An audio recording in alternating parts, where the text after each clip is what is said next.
diventando più spiovente, però scende verso il basso. Quindi questa doveva essere l'area rituale. Questo Che poi l'ingresso. portava all'altro Sì, all'ingresso. nell'ingresso dove c'è la parte funeraria che abbiamo poi Visto nell'altro visto. video, ok, perfetto. Nell'altro video. Questo Come simbolo la- è originale, Anna? Sembra? Allora, questo sembra un mio capovolto. Mhm. Non lo tocco perché non voglio rovinarlo. Certo. Però è un capovolto.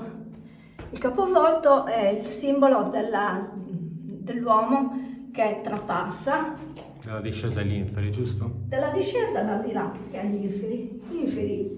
Vabbè, anche sì, no, hai ragione.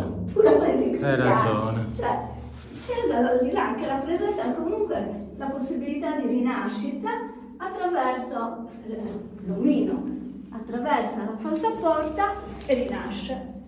E qua si vede bene in profondità. E questo, anche qua abbiamo un'acustica che non è da poco, bellissima. Sa. Soprattutto dentro, aspetta, te la faccio sentire. Manu? Veramente sono dietro di te comunque. Vabbè, ma dai! Che mi chiami, continua. Cioè, veramente. Mi chiama sempre. Sì, non no, posso- ma mi non faccio rovina tutti i video che faccio, mi Ma rovina. ascolta, troppa serietà. Sì, ho capito, ma...